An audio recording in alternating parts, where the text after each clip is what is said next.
Les aliments que vous donnez à votre chat chaque jour sont en train de le tuer lentement, et le pire dans tout ça, c'est que vous le faites avec amour. Vous pensez bien faire. Vous pensez que vous connaissez votre chat, que vous savez ce qui est bon pour lui, que vous avez lu quelques articles sur Internet et que ça suffit pour être un bon propriétaire. Mais pendant que vous lui donnez ces petits extras du quotidien, pendant que vous partagez votre assiette avec lui, parce que son regard est irrésistible, son organisme encaisse en silence des substances qu'il est biologiquement incapable de traiter. Pas de douleur visible, pas de signal d'alarme immédiat. Juste une dégradation lente, progressive et silencieuse qui se passe sous vos yeux sans que vous ne voyiez rien venir. Et quand les premiers symptômes apparaissent enfin, il est souvent déjà trop tard pour revenir en arrière complètement. Commençons par l'aliment que pratiquement tout le monde donne à son chat sans la moindre hésitation, convaincu que c'est non seulement inoffensif, mais même bénéfique. Le lait. L'image du petit chaton qui lappe un bol de lait est tellement ancrée dans notre culture collective qu'on ne la remet jamais en question. Les dessins animés, les livres pour enfants, les publicités, partout on nous montre des chats heureux avec leur bol de lait. Sauf que cette image est un mensonge qui dure depuis des décennies. La réalité scientifique est la suivante. La grande majorité des chats adultes sont lactose intolérants. Après le sevrage, leur organisme cesse progressivement de produire la lactase, qui est l'enzyme nécessaire pour digérer le lactose contenu dans le lait de vache. Chaque fois que vous donnez du lait à votre chat adulte, vous déclenchez une réaction digestive qui provoque des crampes intestinales, des diarrhées et une inflammation chronique de la paroi intestinale. Il ne vous le dit pas. Il ne peut pas vous le dire. Mais son corps, lui, le ressent à chaque fois. Et si le lait est déjà problématique, ce qui vient ensuite est encore plus grave parce que c'est quelque chose que vous ne soupçonnez probablement pas du tout. Le thon en conserve. Pas le thon pour chat, le thon pour humain, celui que vous avez dans votre placard et que vous donnez parfois à votre chat parce qu'il adore ça et que ça semble tellement naturel de donner du poisson à un félin. Le problème avec le thon en conserve pour humain, c'est qu'il contient des niveaux de mercure et de sodium qui sont totalement inadaptés au système rénal du chat. Les reins du chat sont des organes extraordinairement sensibles et peu efficaces comparés aux nôtres. Ils filtrent difficilement les métaux lourds et l'excès de sel.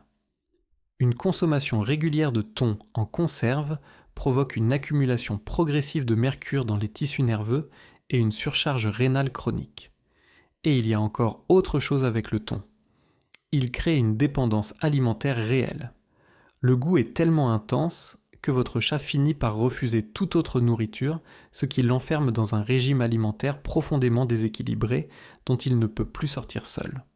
Mais le thon et le lait ne sont que le début, parce qu'il y a dans votre cuisine quotidienne des aliments qui ne sont pas juste mauvais pour votre chat, mais qui sont activement toxiques et dont les effets peuvent être irréversibles, voire mortels. L'oignon et l'ail d'abord sous toutes leurs formes, crus, cuits, en poudre, déshydratés. Ces deux aliments contiennent des composés soufrés qui détruisent littéralement les globules rouges du chat par un processus qu'on appelle l'anémie hémolytique. Le problème, c'est que les symptômes n'apparaissent pas immédiatement. Ils se développent sur plusieurs jours, parfois plusieurs semaines, si l'exposition est régulière, mais en petite quantité. Votre chat devient progressivement léthargique, sa muqueuse pâlit, sa respiration s'accélère et son corps entier manque d'oxygène parce que ses globules rouges sont détruits plus vite qu'ils ne se reconstituent. Et tout ça parce que vous avez laissé votre chat lécher votre assiette après un repas cuisiné à l'ail ou parce que vous lui avez donné des restes d'une sauce qui en contenait. Ce qui rend tout ça encore plus dangereux, c'est que votre chat ne montre aucune réaction immédiate qui pourrait vous alerter. Il mange, il semble normal, il continue sa vie. Et pendant ce temps, à l'intérieur, les dégâts s'accumulent silencieusement.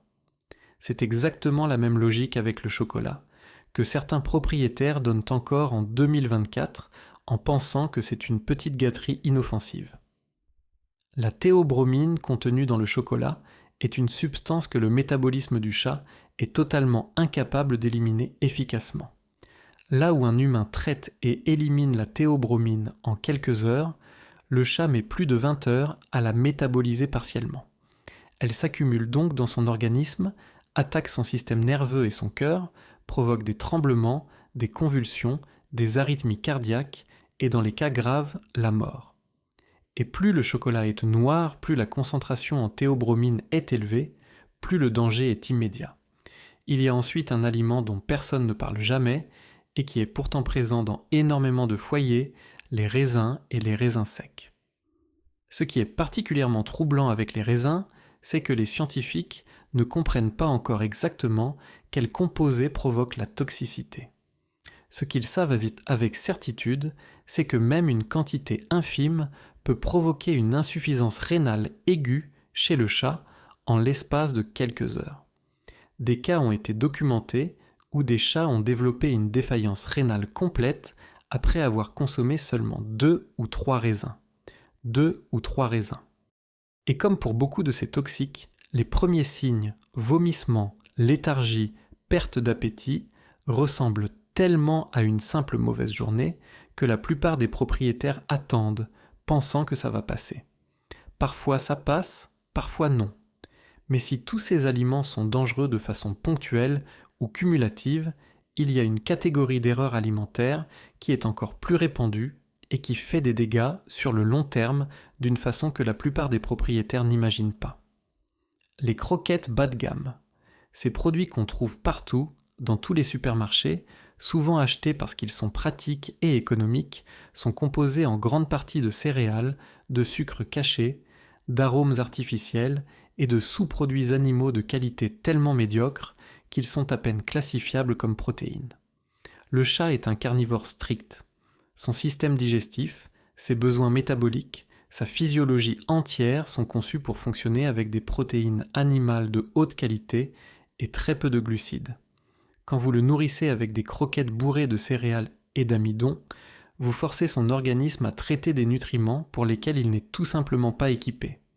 Sur le long terme, cela se traduit par du diabète, de l'obésité, des maladies rénales chroniques et des problèmes urinaires graves qui sont aujourd'hui les principales causes de mortalité chez les chats domestiques.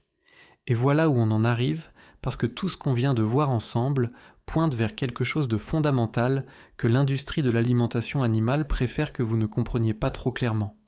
Votre chat est un prédateur obligatoire. Son corps est une machine à traiter de la viande, pas des céréales, pas du lait, pas des restes de table humaine. Chaque fois que vous nourrissez votre chat avec quelque chose qui n'est pas conçu pour sa physiologie spécifique, vous créez un écart entre ce que son corps attend et ce qu'il reçoit. Et cet écart, multiplié par des centaines de repas sur des années, finit par créer des pathologies silencieuses qui raccourcissent ta vie sans que vous ne fassiez jamais le lien. La bonne nouvelle, c'est que maintenant vous savez. Vous savez ce que vous devez éviter, vous savez pourquoi, et vous savez que l'amour que vous portez à votre chat mérite d'être traduit en actes concrets plutôt qu'en gestes instinctifs qui vous semblent tendres mais qui lui font du mal. Lisez les étiquettes de ce que vous lui donnez. Consultez votre vétérinaire sur son alimentation spécifique. Et la prochaine fois qu'il vous regarde avec ses yeux irrésistibles pendant que vous mangez, rappelez-vous que le vrai cadeau que vous pouvez lui faire, c'est de lui dire non. Abonnez-vous à la chaîne parce que demain, on continue à décrypter tout ce que vous croyez savoir sur votre chat et qui est faux. Et dites-moi en commentaire lequel de ces aliments vous donniez à votre chat sans savoir qu'il était dangereux.